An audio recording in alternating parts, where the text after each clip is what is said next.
Good evening friends, welcome back to my YouTube channel Renu Mittal coaching classes. I am Renu. कैसे हैं आप सब? कैसी चल रही है आप लोगों की एग्ज़ाम की प्रिपरेशन? जैसे कि हम डेली अपनी एमसीक्यूज़ की प्रिपरेशन को कंटिन्यू कर रहे हैं। आज हम करने वाले हैं important MCQs of business environment and international business, right? Most important questions. Let's start. Here is a first question. कहते हैं which of the following are outside the scope of the consumer protection act 1986, कि इसमें से कौन सा consumer protection act के scope के under नहीं आता? Newspaper industry, services provided under contract of personal services, service, banking industry, और D both A and B. हमने बताना है कि कंज्यूमर प्रोटेक्शन एक्ट किस किस चीज़ को रेगुलेट करता है एंड किन चीज़ों को रेगुलेट नहीं करता। अगर हम इनमें से बात करें तो newspaper industry is also covered under the scope of Consumer Protection Act 1986. Banking industry also covered under, but services provided under contract of personal services not under the scope of consumer protection act 1986। हमारा correct option क्या हो जाएगा? Option B, that is services provided under contract of personal service, right? Next question, NAFTA. कहते हैं NAFTA came into force from January 1994 embracing. हमें बताना है कि नाफ्टा में कौन कौन सी कंट्रीज थी जब नाफ्टा क्या हुआ था, केम इनटू फोर्स हुआ था फ्रॉम जनवरी 1994, यानी स्टार्ट हुआ था। उस टाइम पे कौन कौन सी कंट्री थी? USA, Canada, Cuba, Trinidad and Tobago, USA, Canada, Mexico, Cuba, Mexico, USA, Havana, Trinidad, the USA and Mexico. अगर हम नाफ्टा जब एग्जिस्ट हुआ था उस टाइम पे इसमें थी USA, Canada and Mexico countries. कौन कौन सी थी? USA, Canada and Mexico. हमारा करेक्ट ऑप्शन हो जाएगा option B. Clear? Next question, match the list 1 with the items in list 2 related to WTO impact, right? नामा, गैड्स, ट्रिम्स एंड ट्रिप्स। हमने बताना है कि नामा का फंक्शन, नामा क्या फंक्शनिंग करता है, गैड्स का क्या फंक्शन है, ट्रिम्स क्या करता है एंड ट्रिप्स क्या करता है, right? Liberalization of international investments. Liberalization of international investments means कि इंटरनेशनल इन्वेस्टमेंट्स जो हो रही हैं लाइक एफपीआई, एफएमआई, राइट, वो क्या होगी? उनकी लिबरलाइजेशन होगी। Includes industrial goods, textile, jewellery, fish and fisheries product manufacturing industries, liberalization of trade in goods and services and provides monopoly power to owners of intellectual property, right? हमने बताना है हमारा correct option क्या हो जाएगा। अगर हम इंटेलेक्चुअल प्रॉपर्टी की बात करें तो ट्रिप्स क्या है? हमारी इंटेलेक्चुअल प्रॉपर्टी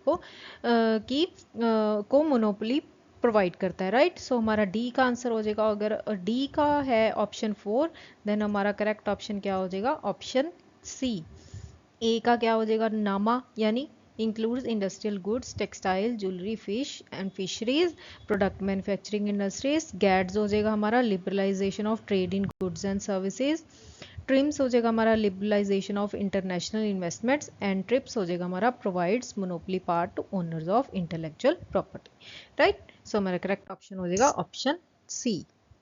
नेक्स्ट क्वेश्चन, कहते both foreign direct investment and foreign portfolio investment are related to investment in a country. Which of the following is incorrect regarding FDI and FPI? First one is, कहते both FPI and FDI bring capital into the economy, कि दोनों क्या है? Capital लेके आते हैं हमारी economy में। एफआईआई जो होते हैं कहते इन्वेस्ट करते हैं in technology oriented enterprise, whereas जो एफपीआई होते हैं, FII means foreign institutional investments and FPI means foreign portfolio investment। FPI invest करते हैं ट्रेडिशनल बिजनेस सेटअप्स में। जो रिस्ट्रिक्शंस होती हैं on the entry of FDI are lower than that of FPI। And fourth one is FDI is considered to be more stable than FPI। FPI can be withdrawn even at a short notice, right? कहते जो FPI है वो withdrawn किया जा सकता है even at the short notice।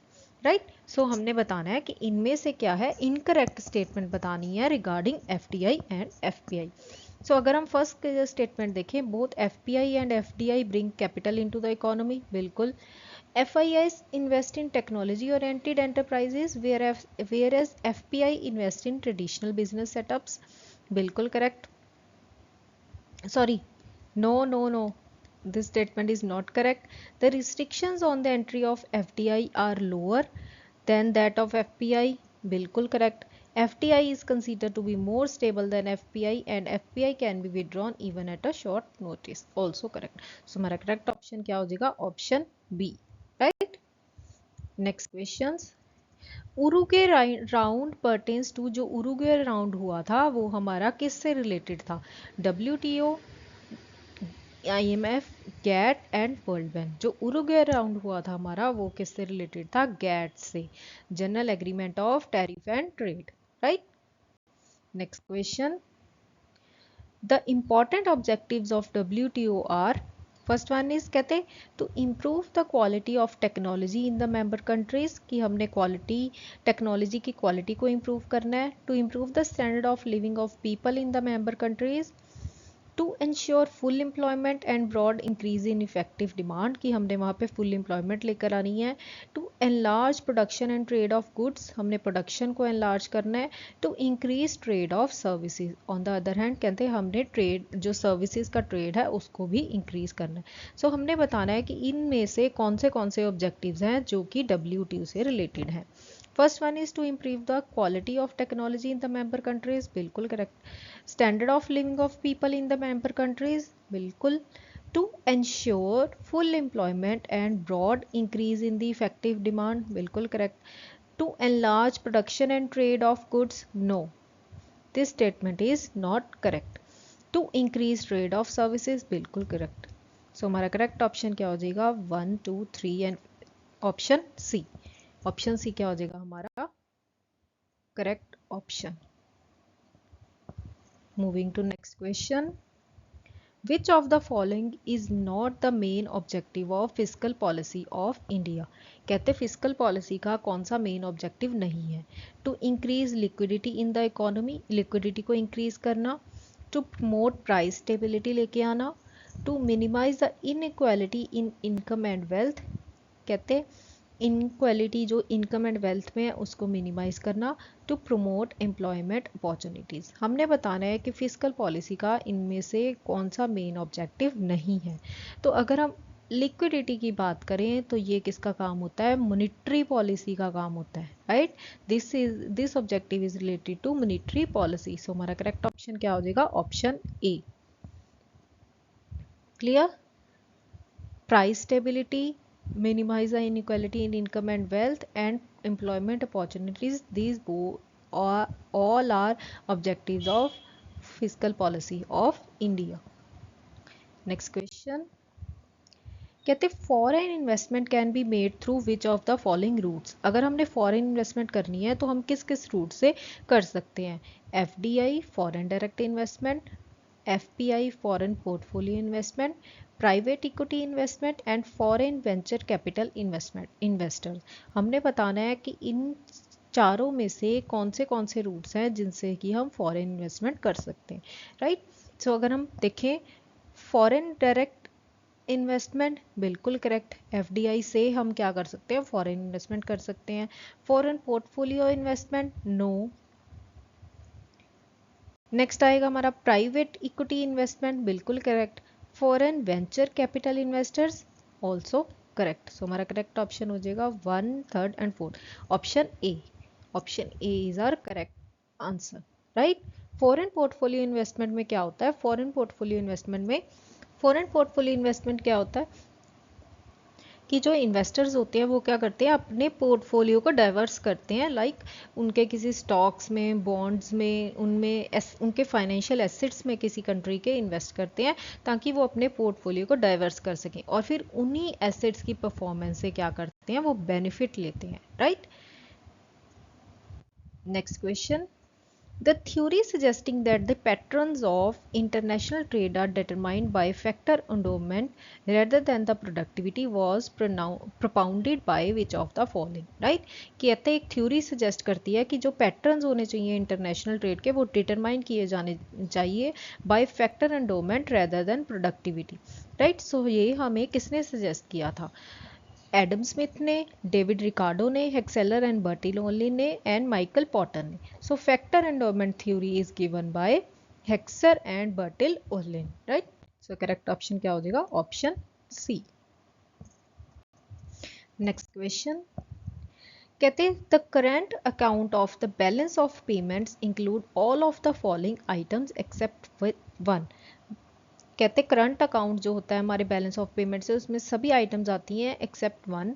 The inflow of capital investment by multinational companies, exports of manufactured goods, interest payments on overseas debts, expenditure in a country by overseas visitors, right? So current account क्या होता है? Current account होता है जो हमारी day to day activities को क्या करता है? रिकॉर्ड रखता है, राइट? जहाँ पे ज़्यादा अमाउंट की जो है ट्रांजैक्शंस नहीं होती.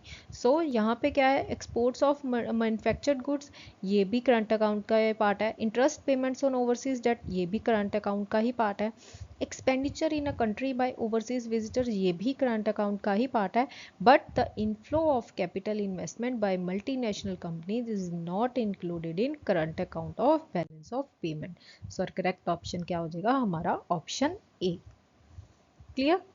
Next question. Which of the following is not the salient feature of the industrial policy development since 1901? इनमें से हमने बताना है कि जो 1991 में हमारी इंडस्ट्रियल पॉलिसी आई थी उसका जो कोई कौन सा जो सेलियंट फीचर नहीं है. First one is the scope of the private sector has been enormously expanded. जो scope था private sector का वो बहुत ज़्यादा expand हो गया था. Public sector has been withdrawing partially or fully from several of the enterprises by divestment. right? कि public sector को बिल्कुल या तो कुछ parts में या फिर किसी किसी sectors में से enterprises में से बिल्कुल ही हटा दिया गया था. The Indian industry is increasingly exposed to foreign competition. Foreign competition के लिए जो Indian industry थी वो क्या हो चुकी थी? ओपन हो चुकी थी. And monopoly or dominant position for public sector in most of the industries and control of the commanding heights of the economy by the public sector. right? कि जो monopoly और dominant position थी public sector में वो क्या हो गई थी? कहते पब्लिक सेक्टर से हट गई थी. उसका कंट्रोल क्या था? पब्लिक सेक्टर के पास था. बट ज़्यादा कंट्रीज़ का क्या हो गया था? मोनोपोली और डोमिनेंट पोजीशन हो गई थी. राइट? सो इनमें से हमने बताना है कि इंडस्ट्रियल पॉलिसी की कौन सा सेलियंट फीचर नहीं है. सो अगर हम देखें हमारा जो सेकंड ऑप्शन है public sector has been withdrawing partially और fully from several of the enterprises is not correct because public government is also improved in industrial policy. Government has the main role in industrial policy development since 1991. So हमारा correct option हो जाएगा option B. Next question. Miss match the list one with list second. हमने बताना है कि political and legal environment, demographic environment, economic environment and geographical and ecological environment. So match the list. सबसे पहले political and legal environment क्या होता है? Imported from industries directly depending on imports and exports, close relationship with the economic system and economic policy related to natural resources, occupational and spatial mobilities of population having implications for business. तो political and legal environment में कि जहाँ पे government का control है. सो इनमें से कहाँ पे जो ए का ऑप्शन होना चाहिए वो क्या होना चाहिए? Close relationship with economic system and economic policy. So अगर ए का सेकंड है देन हमारे पास है option A and B. So C and D हो गए एलिमिनेट. नेक्स्ट डेमोग्राफिक इन्वायरमेंट क्या होता है? occupational and spatial mobilities of population having implications for business, यानी which is related to public population. so B का आंसर हो जाएगा हमारा फोर्थ. नेक्स्ट इकोनॉमिक इन्वायरमेंट क्या होता है? important for industries directly depending on imports and exports. so C का 1 and हमारा करेक्ट ऑप्शन हो जाएगा ऑप्शन बी. डी का third. related to natural resources, that is geographical and ecological environment. So हमारा correct option क्या हो जाएगा? Option B. Moving to next question. Consider the following statements in the context of trade related investment measures. यानी हमने बताना है कि इनमें से कौन सी statements जो हैं ट्रिम्स से related हैं. All restrictions on foreign capital companies are to be scrapped, कि जितनी भी foreign capital companies पे restrictions थी वो सब हट गई. No restriction will be imposed on any area of investment. कोई भी एरिया में अगर हमने इन्वेस्टमेंट करनी थी वहाँ पे कोई भी restriction नहीं थी. Right. Import of raw material are to be allowed freely, कि जो रॉ मटेरियल्स का इम्पोर्ट था वो क्या था? फ्रीली अभी अलाउ किया जाने लगा था. Export of part of the output will be mandatory. जो एक्सपोर्ट था कहते वो आउटपुट के कुछ पार्ट को ही एक्सपोर्ट किया जाता था रेदर देन कि फुली. हमने बताना है कि इनमें से कौन सी स्टेटमेंट्स क्या हैं करेक्ट हैं. सो अगर हम ट्रेड रिलेटेड इन्वेस्टमेंट मेजर्स की बात करें देन फर्स्ट स्टेटमेंट क्या कह रही है? All restrictions on capital companies are to be scrapped. बिल्कुल सही. No restriction will be imposed on any area of investment. Correct. Import of raw material to be allowed freely. also correct, but export of part of the output will be mandatory, which is not correct. So हमारा correct option हो जाएगा first, second and third, option B. Next question. Which one of the following is not the basic function of WTO? इनमें से कौन सा basic function जो WTO का नहीं है? First one is to facilitate the implementation, administration and operation of trade agreements. Next, to settle differences and disputes among its member countries. Next, to facilitate the expansion and balanced growth of international trade. Next, to carry out periodic reviews of the trade policies of its member countries. Right? तो हमने बताना है कि कौन सा basic function जो WTO से related नहीं है. Right.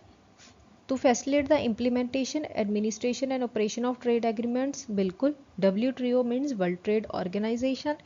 To settle differences and dispute among its member countries. Correct. To facilitate the expansion and balanced growth of international trade, which is not correct. To carry out the periodic reviews of the trade policies of its member countries. Correct. So our correct option क्या हो जाएगा हमारा? Option C. Next question. Out of the following which is not related with WTO, WTO से related नहीं है जो TRIPS, Ministerial Conference, TRIMS and TRAI. So अगर हम बात करें WTO, TRIPS भी WTO से related है, Ministerial Conference भी WTO से related है, TRIMS भी, but TRAI is not related to WTO. Right? Next. Match the items of list 1 with list 2. List 1 में दी हुई है हमें पॉलिसीज एंड सेकंड में हमने बताना है कि कौन सी पॉलिसीज का क्या काम है. Fiscal policy, technology policy, macro economic policy and monetary policy. First one बताओ कि फिस्कल पॉलिसी का क्या रोल है. Mitigation of national hazards, balance of payment, fiscal federalism and inflation. So fiscal policy means fiscal federalism, यानी ए का आ जाएगा third. सो हमारा correct option क्या हो जाएगा? Option B. Technology policy, mitigation of national hazards, macro economic policy, balance of payment and monetary policy is related with inflation. Next question. Which of the following statements are true in context of WTO? इनमें से बताना है कि WTO से related कौन सी statements क्या हैं correct हैं. फर्स्ट वन स्टेटमेंट क्या कह रही है? The WTO is run by its member governments. All major decisions are made by the membership as a whole. Right? कि WTO कहते हैं उसको उसके member governments चलाते हैं. जो भी major decisions हैं वो कहते हैं as the whole लिए जाते हैं. Some decisions are made by ministers who usually meet at least once every 2 years. हर 2 साल में एक बार मिलते हैं जो भी ministers होते हैं. कहते हैं some decisions are made by their ambassadors और delegates who meet regularly in Geneva. कहते हैं कुछ डिसीजंस क्या होते हैं, उनके एम्बेसडर और डेलीगेट्स लेते हैं जो कि रेगुलरली कहाँ मिलते हैं, जिनेवा में मिलते हैं। And D all of the above. So हमने बताना है कि कौन कौन सी स्टेटमेंट क्या है करेक्ट है। सो कहते हैं WTO is run by its member government, बिल्कुल करेक्ट। कहते हैं उसके जो मेजर डिसीजंस हैं वो एज अ होल मेंबरशिप लिए जाते हैं। सम डिसीजंस उनके मिनिस्टर्स लेते हैं जिनकी मीटिंग हर एवरी 2 ईयर्स में एटलीस्ट वंस होती है। Some decisions are made by their ambassadors और डेलीगेट्स जो कि रेगुलरली कहाँ उनकी मीटिंग होती है, जिनेवा में। सो हमारा करेक्ट ऑप्शन क्या हो जाएगा, option D, all of the statements are correct. Next question, which of the following pairs of GATT rounds and the associated years are correctly matched? First round, Kennedy round and Tokyo round. So हमने बताना है कि हमारे जो ये years दिए हुए हैं वो करेक्टली मैच कर रहे हैं या नहीं कर रहे, राइट। जो फर्स्ट राउंड हुआ था 1948 में हुआ था, कैनेडी राउंड हुआ था 1964 टू 67 के बीच में हुआ था, एंड जो हमारा थर्ड टोक्यो राउंड हुआ था वो 1973 एंड 79 के बीच में हुआ था, राइट। सो हमें बताना है कि कौन कौन से गैट राउंड्स क्या है करेक्टली मैच कर रहे हैं। सो फर्स्ट राउंड कब हुआ था हमारा, 1948 को नहीं हुआ था, वो हुआ था 1947 को। कैनेडी राउंड बिल्कुल correct and Tokyo round also correct. So हमारा करेक्ट ऑप्शन क्या हो जाएगा, option C. Next question, which of the following is not ensured to the consumer in the globalization, right। कहते अगर ग्लोबलाइजेशन की बात करें तो इनमें से कंज्यूमर्स को कौन सी चीज़ क्या है एक्सेप्ट नहीं है, lower prices, better selection, clear origin of goods and services and improved service, right. which is the following is not ensured to the consumer in the globalization? So lower prices, better selection, improved service is considered with consumer, but clear origin of goods and services is not ensured to the consumer, right। Next question, in computation of balance of payments, overall balance of payments is equals to, अगर हम balance of payments की बात करें तो overall balance of payments कैसे calculate किया जाता है। First one is balance of current account plus balance of capital account plus statistical discrepancy. Second one is export of goods and invisibles minus import of goods, foreign exchange inflow minus foreign exchange outflow, and export of goods and invisibles plus import of goods and invisibles. So जो overall balance of payment होता है वो क्या होता है, balance of current account plus balance of capital account plus statistical discrepancy. So हमारा correct option क्या हो जाएगा, option A. Clear. So this is it for today's video. I hope you like the questions. Please subscribe my channel Renu Mittal Coaching Classes. Stay tuned for more such videos. Thank you so much.